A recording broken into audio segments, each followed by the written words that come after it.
Bismillahirrahmanirrahim. Assalamualaikum warahmatullahi wabarakatuh. Alhamdulillah, wassalatu wassalamu ala rasulillah, wala hawla wala quwwata illa billah, amma ba'd. Subhanaka la ilma lana illa ma'allamtana, innaka antal alimul hakim. Allahumma inna nas'aluka ilman nafi'a wa rizqan thayyiba wa amalan mutaqabbala. Amin.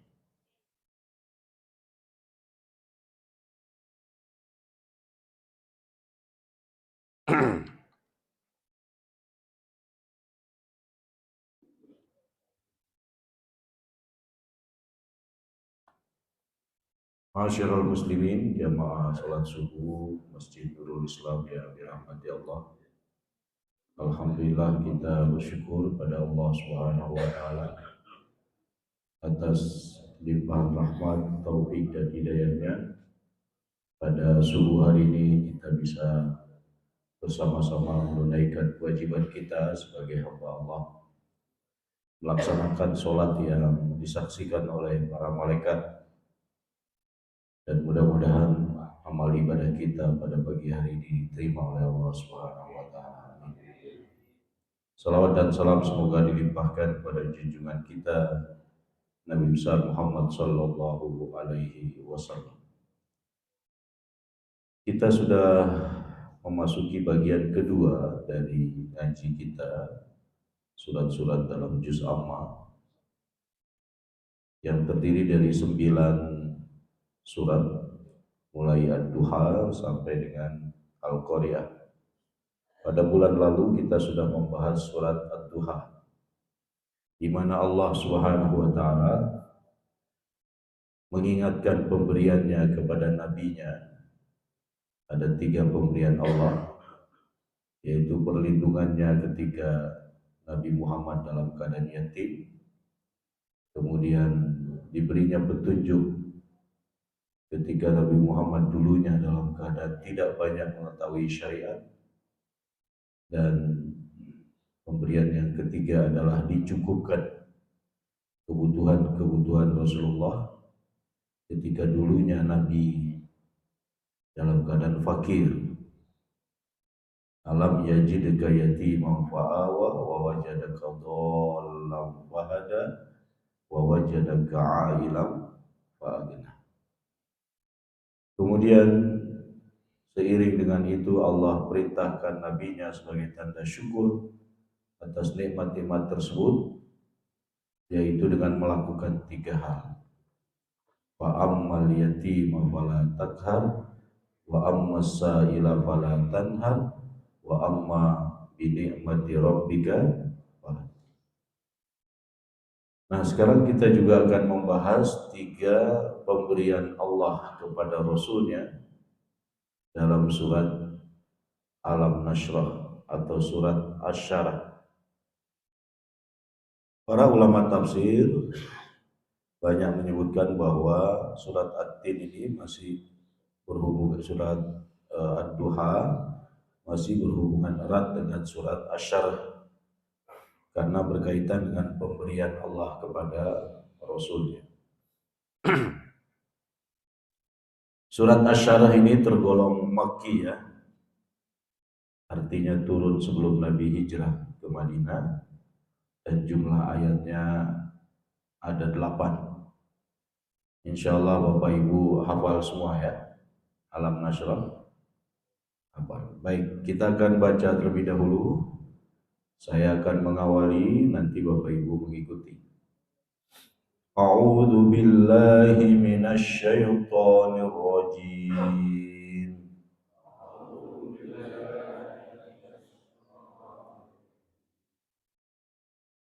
Bismillahirrahmanirrahim.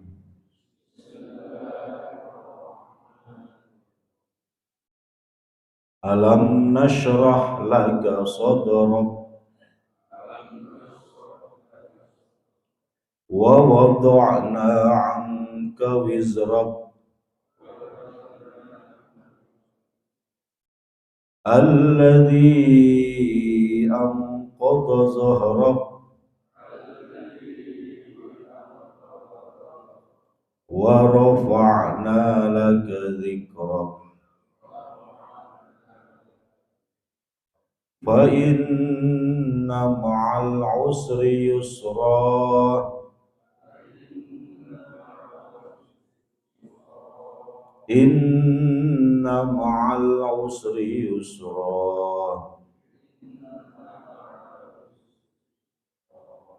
fa idza faragta fansab wa ila rabbika farghab. Ya, inilah 8 ayat dalam surat Asy-Syarah atau surat Alam Nasyrah. Kita coba membaca kosakata yang terdapat di dalamnya sebelum masuk pada penjelasan tafsirnya. Alam, ya. Jadi ada pertanyaan dalam bahasa Arab itu alam, hamzah dan lam. Kalau ada di dalam Al-Quran itu alam dalam bentuk pertanyaan, ya, itu namanya al-istifham lit-taqrir, pertanyaan untuk memastikan. Alam nasrah laka sadrak, bukankah telah kami lapangkan dadamu, wahai Muhammad. Nah, ini kan nggak membutuhkan jawaban, hanya untuk meyakinkan bahwa kami sudah melapangkan dadamu, wahai Muhammad. Sama dengan bapak ibu mengatakan kepada temannya, bukankah sudah saya kembalikan uang saya, uang Anda, ketika selesai berhutang kan membayar, kankah sudah saya bayar. Jadi untuk meyakinkan, ditakrir. Ai innallaha yuqarriru rasulahu bi ni'amihi alaihi, yaitu sesungguhnya Allah telah meneguhkan rasulnya bahwa Allah telah memberikan nikmat kepadanya. Apa nikmat tersebut? Nasrah laka sadrak, kami lapangkan bagimu dadamu, yaitu dengan an-nubuwah. Jadi macam-macam penafsiran, diantaranya an-nubuwah. Penafsiran yang lain, wa bisyakkihi wa tathhirihi wa mil'ihi imanan wa hikmatan, dengan membedah dadamu, mensucikannya dan memenuhinya dengan iman dan hikmah. Jadi memang Rasulullah pernah dibelah dadanya oleh malaikat Jibril. Jadi ketika masih dalam pengasuhan Halimah As-Sa'diyah, bagaimana kita maklumi bahwa kebiasaan orang Arab itu adalah menyusukan anaknya pada ibu susu. Dan umumnya ibu susu itu berasal dari desa-desa, dari kampung-kampung. Kebiasaan ini dilakukan dengan harapan si anak memperoleh kesehatan yang lebih baik, karena situasi di desa itu lebih sejuk, lebih segar. Kemudian bahasanya masih bahasa yang fusha. Di samping itu, anak-anak tersebut akan belajar adat istiadat yang masih terkategori santun lah kira-kira. Maka Halimah tadinya berharap dapat anak susu yang kaya, ayahnya kaya. Tapi ternyata dia dapat anak yatim, yaitu Nabi Muhammad. Jadi terpaksalah dibawa. Tapi keberadaan Nabi Muhammad rupanya membawa keberkahan bagi keluarga Halimah. Baik ternaknya, kebunnya, anak-anaknya dan lain sebagainya diberkahi oleh Allah Subhanahu wa taala, sehingga selesai masa sapih 2 tahun dikembalikan kepada ibunya. Tetapi harapan Halimah ibu Nabi Muhammad masih mengizinkan untuk diasuh lagi. Maka rupanya Ibunda Aminah mengizinkan sehingga dibawalah kembali Nabi Muhammad kecil ke rumah Halimah untuk diasuh sampai 4 tahun. Nah, di usia 4 tahun ini saat sedang bermain-main dengan teman-temannya, Nabi Muhammad dalam tanda kutip diculik oleh malaikat Jibril. Kemudian dibawa oleh malaikat Jibril ke suatu tempat, dibaringkan, dibelah dadanya, kemudian diambil hatinya, dibersihkan dengan air zam-zam, kemudian dimasukkan kembali. Nah, anak-anak yang melihat keadaan seperti ini mengira bahwa malaikat Jibril membunuh Nabi, sehingga mereka takut dan kemudian melapor kepada Halimah. Ketika Halimah datang, Nabi Muhammad sudah selesai pembelahan dadanya oleh malaikat Jibril, sehingga dia takut akan terjadi sesuatu lagi, sehingga dikembalikanlah Nabi Muhammad itu ke ibunya. Jadi makna alam nasrah laka sadrak bisa bermakna substantif, yaitu kenabian, kelapangan dada, Al-Quran dan lain sebagainya. Bisa bermakna lahiriah, yaitu bahwa Nabi pernah dibelah dadanya oleh malaikat Jibril. Dan pembelahan dada ini dilakukan 2 kali, yaitu saat usia 4 tahun itu dan sesaat sebelum Nabi di-Isra Mi'rajkan oleh malaikat Jibril atas perintah Allah Subhanahu wa ta'ala. Kemudian wa wada'na 'anka wizraka. Kami tanggalkan darimu beban-bebanmu. Apa artinya? Hatadna 'anka ma salaf min tabiati ayyamil jahiliyah qabla nubuwatika. Jadi kami hapus apa-apa yang telah terjadi masa lalu dari kehidupan jahiliyah Nabi Muhammad sebelum beliau diangkat sebagai Nabi.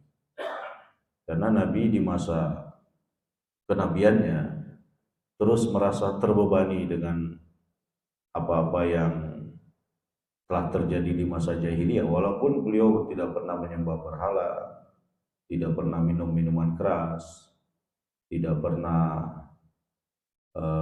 membunuh orang dan lain sebagainya, kemaksiatan-kemaksiatan yang umumnya dilakukan oleh pemuda-pemuda pada saat itu. Jadi Nabi merasa terbebani dengan kenapa tidak banyak melakukan kebaikan, kenapa tidak banyak beribadah kepada Allah. Ya karena memang belum ada ilmunya, belum banyak mengetahui syariat. Makanya dalam surat sebelumnya, wa wajadaka dhalam wa hada. Jadi Nabi sebelum diangkat sebagai Nabi atau Rasul itu tidak banyak mengetahui tentang tauhid, tidak banyak mengetahui tentang ibadah, tentang syariat. Tapi beliau orang baik secara umum dan diberi gelar Al-Amin.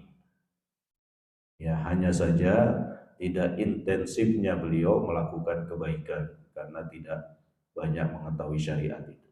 Dan itu menjadi beban bagi beliau, sehingga Allah firmankan wa wada'na 'anka wizrak alladzi anqadha dhahrak, yang memberatkan punggungmu. Ini bahasa kiasan, memberatkan punggung. Alladzi athqala dhahraka haitsu kana yash'ur sallallahu alaihi wasallam bi thiqalis sinin allati 'ashaha qabla an-nubuwah, yang memberatkan punggungmu di mana Nabi merasa tahun sebelum kenabian itu tahun-tahun yang berat.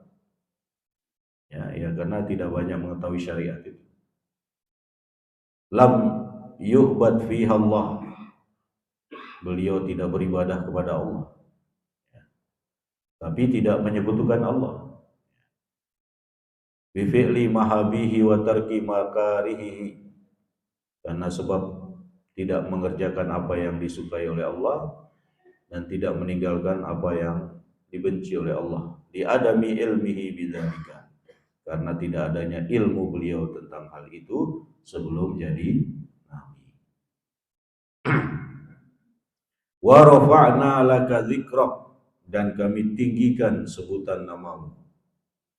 Apa artinya? A'lainahu wa asbahat tudkar ma'i fil adzan wal iqamah wat tasyahhud. Jadi yang dimaksud dengan kami tinggikan penyebutan namamu, nama Nabi disebutkan setelah nama Allah dalam azan, dalam iqamah, dalam membaca tasyahud di akhir sholat, ya, baik tasyahud awal maupun tasyahud akhir. Kalau Bapak Ibu mendengar azan, ada nggak nama Nabi Muhammad? Ada. Asyhadu anna Muhammadar Rasulullah.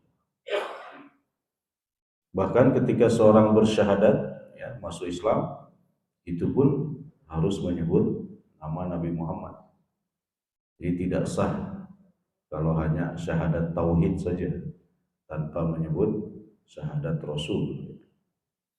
Fa inna ma'al usri yusra. Sesungguhnya bersama kesulitan ada kemudahan. Ai ma'asyiddah suhulah. Jadi hukum asal hidup kita ini kemudahan. Kesulitan itu kadang-kadang datang tiba-tiba saja, kemudian setelah itu pergi. Jadi hukum asal hidup kita ini adalah kemudahan. Lebih banyak mudahnya daripada susahnya. Betul apa betul? Betul.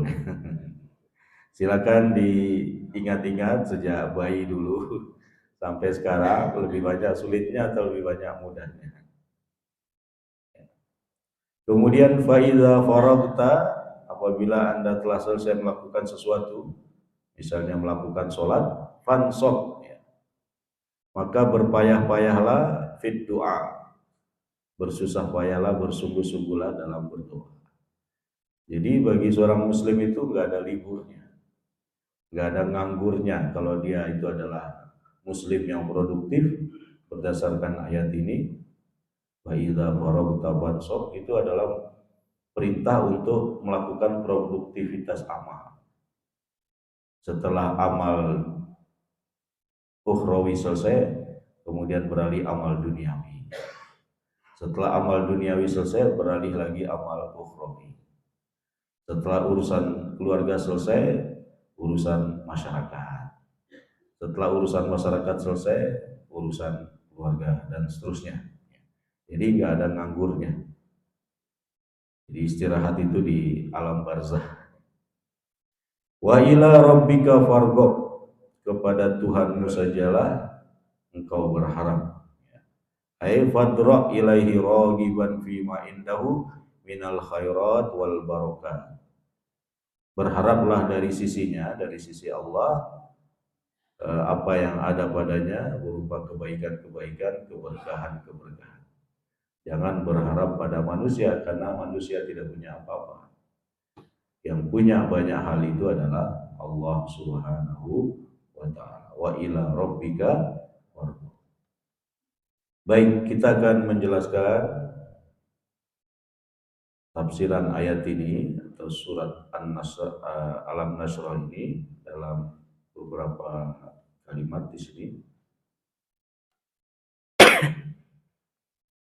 Nanti ada buku Bapak Ibu, tapi hanya satu bagi yang beruntung, ya. Ini titipan dari seorang jamaah takwa.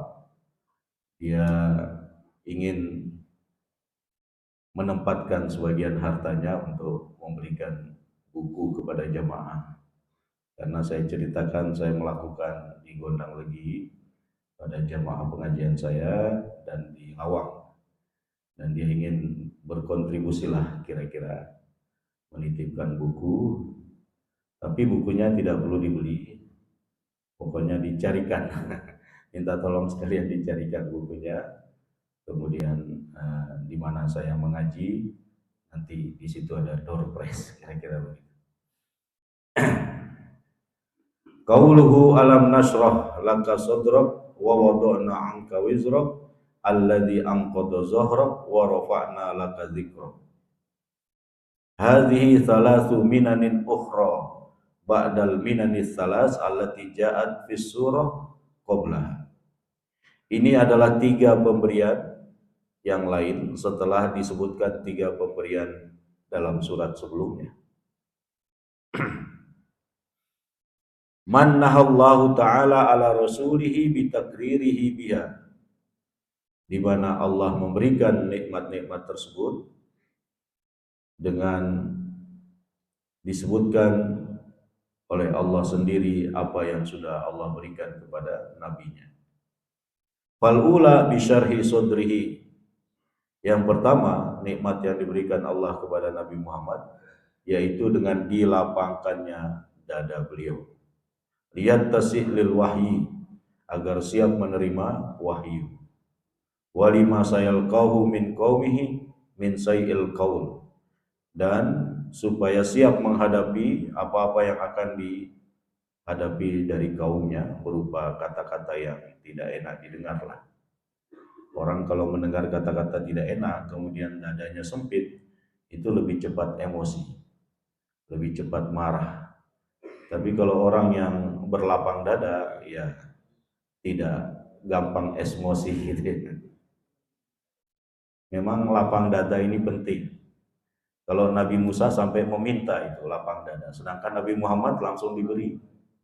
Apa doa Nabi Musa yang populer? Rabbi syrahli sadri wa yassirli amri wahlul 'uqdatan min lisani yafqahu. Ini permintaan Nabi Musa kepada Allah, karena yang dihadapi Fir'aun. Jadi kalau enggak lapang dada ya ada emosi-emosi. Karena Nabi Musa itu kereng ya, berbeda dengan Nabi Harun. Beliau lebih pandai menahan diri dibanding Nabi Musa.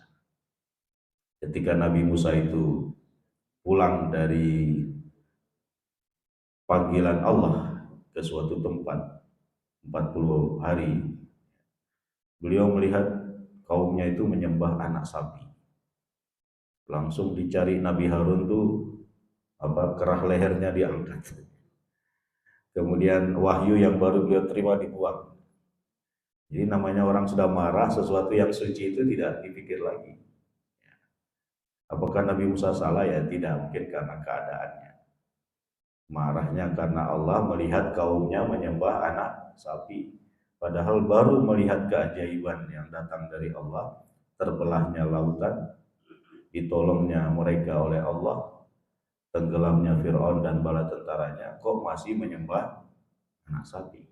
Nah, dianggap Nabi Harun tidak mengingatkan, padahal Nabi Harun sudah mengingatkan. Bahkan Nabi Harun karena sering mengingatkan diancam oleh kaumnya untuk dibunuh, sehingga Nabi Harun tidak bisa berbuat apa-apa lagi.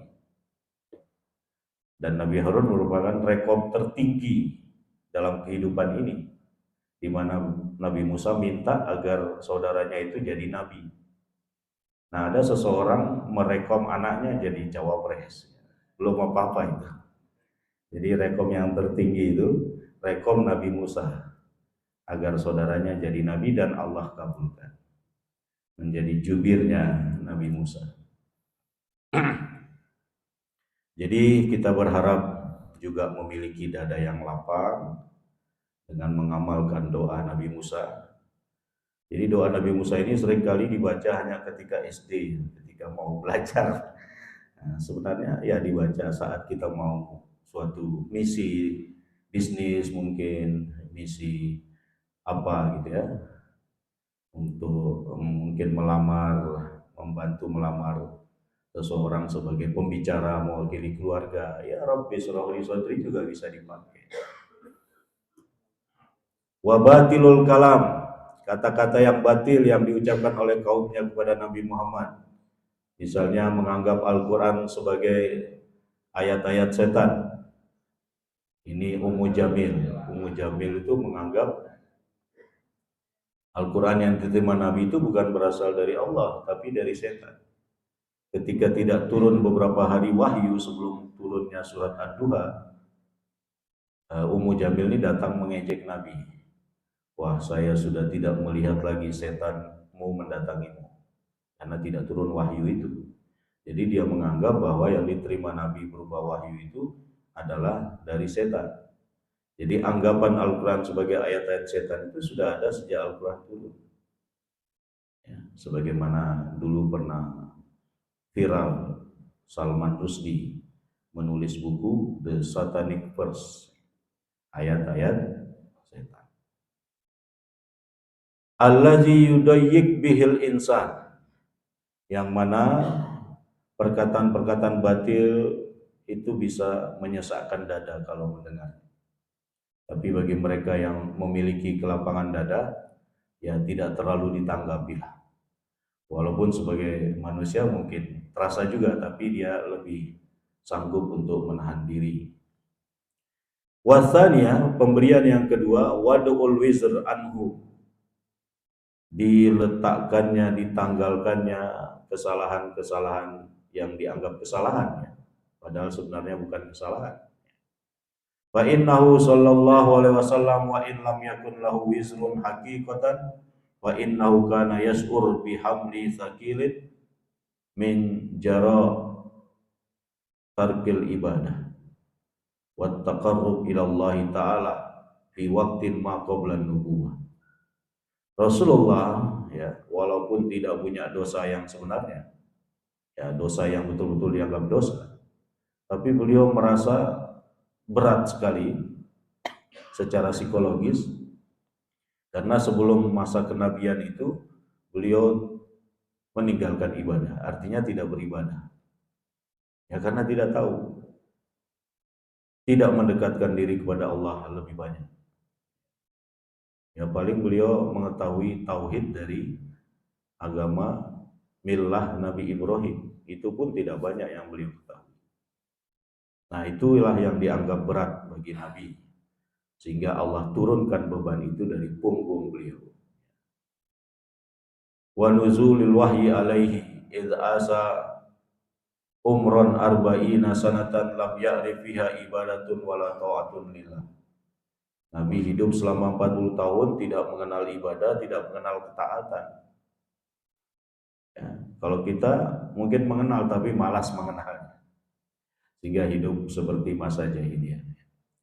Amma muqarafatul khotoya faqad kana mahfuzan bihamdillah. Adapun melakukan kesalahan-kesalahan, beliau sudah dijaga oleh Allah.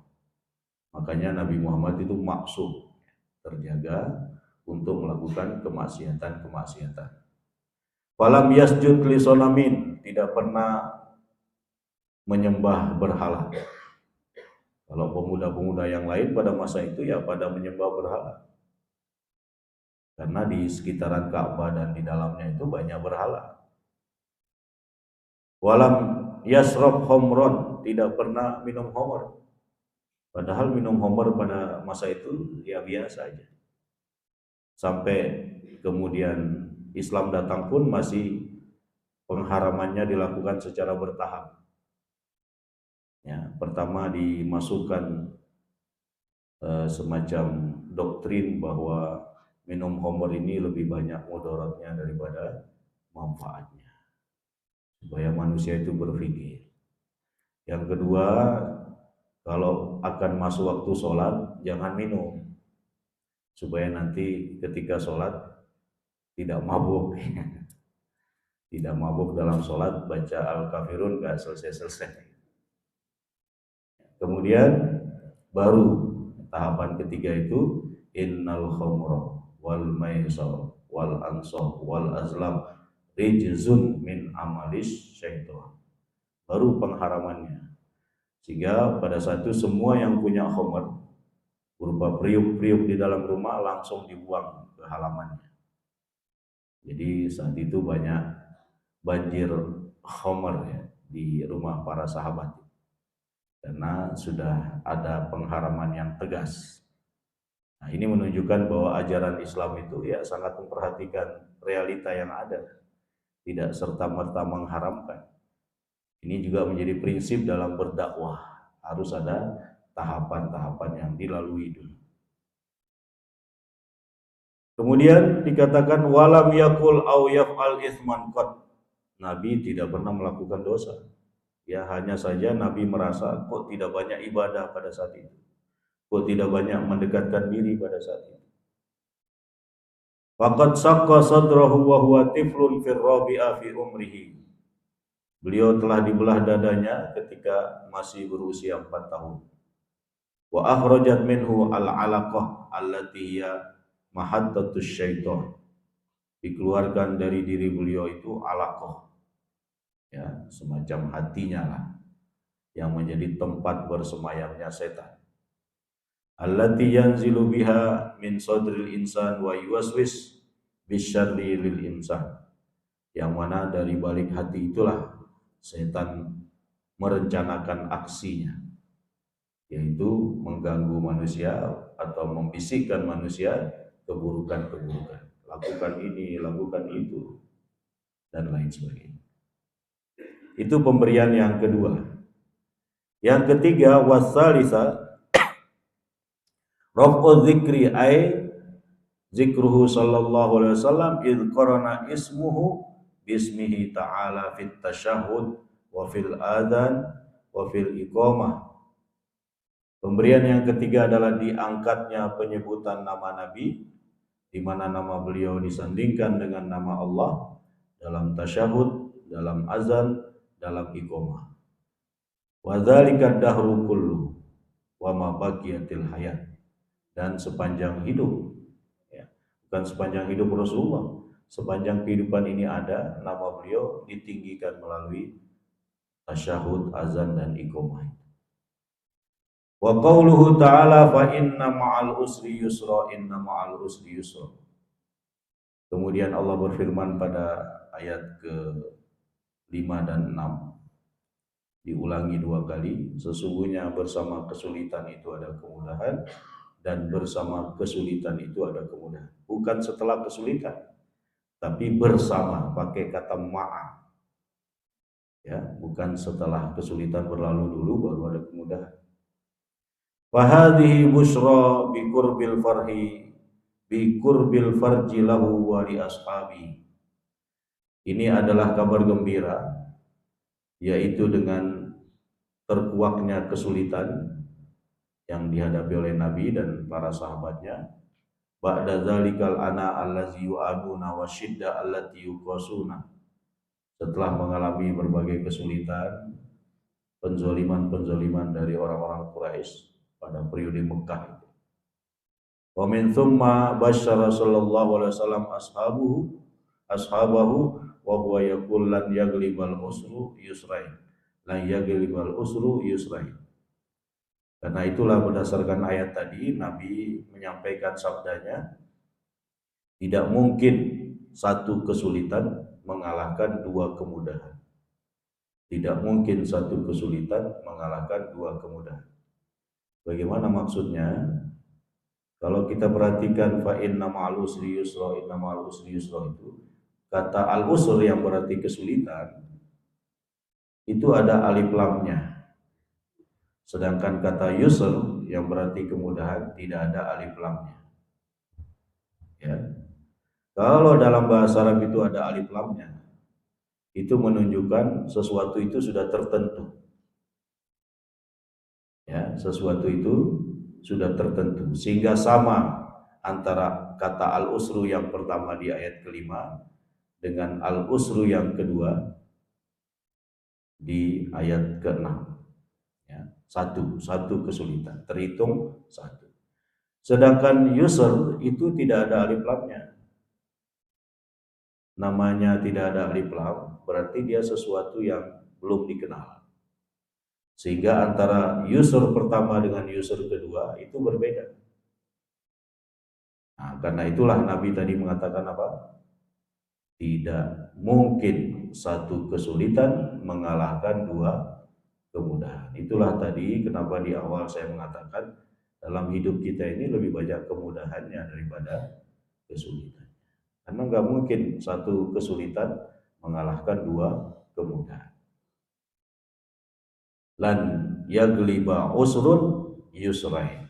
Tidak akan mungkin satu kesulitan mengalahkan 2 kemudahan. Dan itu diulangi 2 kali oleh Rasul. Kemudian ayat 7 dan 8, fa idza faraghta fansab wa ila rabbika farghab. Dan apabila Anda telah selesai dari suatu urusan, maka berpayah-payahlah, bersungguh-sungguhlah melakukan urusan yang lain berikutnya. Dan kepada Tuhan Anda berharap, karena di sisinya banyak kebaikan dan keberkahan. Hadhihi khuttatun li hayatil muslim. Ini adalah prinsip hidup seorang muslim. Wudiat di Nabiil Islam Muhammad sallallahu alaihi wasallam liyutabbiqaha amamal muslimin. Yang mana dicontohkan oleh Nabi sallallahu alaihi wasallam, diaplikasikan di hadapan kaum muslimin agar dicontoh oleh mereka. Hattal fauzu bil jannah wan najat minan nar. Sehingga pada gilirannya nanti selamat dari siksa api neraka, menang memperoleh surga. Wahia fa idza faragta min amalin diniyin fansab li amalin dunyawiyin. Apabila Anda telah selesai melakukan amal duniawi, maka lakukan dengan sungguh-sungguh dan berpayah-payah amal untuk dunia. Dan apabila Anda telah selesai dari amal dunia, maka lakukan dengan sungguh-sungguh amal akhirat. Pamathalan faragta minas shalah fansab nafsaka lidzikri wad du'a ba'da. Contohnya misalnya Anda sudah selesai dari sholat, maka bersungguh-sungguhlah untuk zikir, untuk berdoa setelah sholat. Jangan mengantuk gitu misalnya.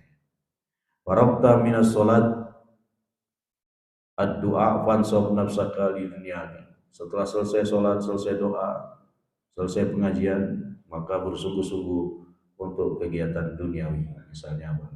Olahraga, atau mungkin ibu-ibu ke pasar dan lain sebagainya. Faragta minal jihad fansab nafsaka lil hajj. Selesai dari jihad, bersungguh-sungguhlah melakukan haji. Wa ma'na hadza annal muslim hayyan, annal muslim yuhyi hayatal jud. Bahwa seorang muslim itu hidup dengan kehidupan yang bersemangat, produktif, ya. Wala ya'rif waqtan lil lahwi wal la'ab. Tidak mengenal waktu untuk santai-santai, waktu untuk sedang gurau, waktu untuk lil kasal, waktu untuk malas-malasan. Wa qawluhu ila rabbika farghab ba'da kulli amalin taqumu bihi bi masubati rabbika wa ataihi wa ma indahu minal fadl wal khair idh huwa alladhi ta'mal lahu wa tansab min ajlihi wala targhaw fi ghairihi wala tatlub siwahu. Jadi setelah Anda beramal, bersungguh-sungguh dalam beramal, pindah ke amal yang lain dengan sungguh-sungguh, maka berharaplah pahalanya dari sisi Allah. Jangan berharap dari manusia. Jangan berharap dari selain Allah. Nah, Bapak Ibu yang dirahmati oleh Allah, apa pelajaran dari surat yang terdiri dari 8 ayat ini? Pertama, bayan ma akramallahu ta'ala bihi rasulahu Muhammad sallallahu alaihi wasallam min syarhi sadrihi wa maghfirati dzunubihi wa raf'i dzikrihi. Penjelasan betapa Allah memuliakan Rasulnya, yaitu dengan dilapangkan dadanya, diampuni kesalahan-kesalahannya, dan ditinggikan penyebutan namanya sesuai 4 ayat pertama. Yang kedua, bayan anna insyirahu sadril mu'min lid-din wa ittisa'i lit-tahammulil adza fi sabilillah ni'matun 'azimatun. Penjelasan bahwa lapangnya dada seorang muslim dalam menjalankan agama ini atau dalam menghadapi berbagai gangguan, celaan, cacian, makian di jalan Allah ketika dia berdakwah sesungguhnya adalah nikmat yang agung. Jadi lapang dada itu sesuatu yang sangat berharga. Karena itu mari kita perluas dada kita dalam pengertian kita lapangkan untuk menerima berbagai cacian makian pun jangan terlalu dianggaplah. Nabi yang mulia itu saja kan banjir cacian, banjir makian. banjir celaan, banjir penyebutan yang tidak pantas untuk beliau, tukang sihir, pembohong, pendusta, dan lain sebagainya. Ya. Apalagi kita yang tidak mulia ini, ya, yang tidak lebih mulia dari Rasulullah, dicaci ya jangan terlalu ditanggapi, seriuslah ya. Bukan berarti tidak berani ya, tapi lebih memilih tenang, santai, dan menghadapi itu dengan sebaik-baiknya. Yang ketiga, bayan anna ma'al usri yusron daiman wa abadan. Penjelasan bahwa bersama kesulitan itu pasti ada kemudahan selama-lamanya. Ini prinsip juga dalam kehidupan seorang muslim. Ketika dia menghadapi suatu kesulitan, maka dia serahkan kepada Allah, dia hadapkan dirinya pada Allah, pasti akan ada kemudahan. Sebagaimana hadis Nabi, walan yagliba usrun yusrain. Tidak mungkin satu kesulitan mengalahkan dua kemudahan. Farajaul mu'min fil farah daim. Maka orang beriman itu lebih banyak senangnya dalam kehidupannya. Yang keempat, bayan anna hayatal mu'min laisa biha lahwun wala batilun wala faragun la amal fihi abada. Penjelasan bahwa kehidupan seorang muslim tidak banyak senda guraunya, tidak banyak hal-hal yang sia-sia, tidak banyak nganggurnya, tapi dia lebih produktif dalam menjalani hidup ini. Maaf, ini agak batuk. Ya, itu intinya ya. Saya tidak perlu selesaikan, sama aja. Bahwa hidup ini haruslah lebih produktif. Ya, walaupun mungkin Bapak Ibu sudah banyak yang pensiun, bukan berarti tinggal santai-santai karena sudah purna bakti. Ya, justru apa sekarang? Kehidupan duniawinya sudah selesai. Pensiunnya tiap bulan sudah diterima. Nah, sekarang apa? Berarti setelah duniawi, ukhrawinya yang diperhatikan. Sehingga tetap produktif di masa tua. Sehingga terutama produktif dalam hal menjalankan ketaatan kepada Allah Subhanahu wa Ta'ala. Itulah Bapak Ibu yang dirahmati oleh Allah, ngaji kita terkait surat Al-Nasr ini. Mudah-mudahan ketika kita membacanya dalam sholat bisa lebih menghayati karena maknanya sudah kita pahami. Alam nasroh laka sudroh, bukankah telah kami lapangkan dadamu wahai Muhammad. Wa wado'na angka wizroh, dan telah kami hapus, kami tanggalkan kesalahan-kesalahanmu yang selalu memberatkan punggungmu. Alladzi anqadha dhahrak wa rafa'na laka dzikrak, dan telah kami angkat sebutan namamu. Nah, itu 3 pemberian Allah dalam 4 ayat kepada Nabi Muhammad SAW. Kemudian ada kabar gembira dari Allah yang disampaikan nabinya, fa inna ma'al usri yusra, inna ma'al usri yusra.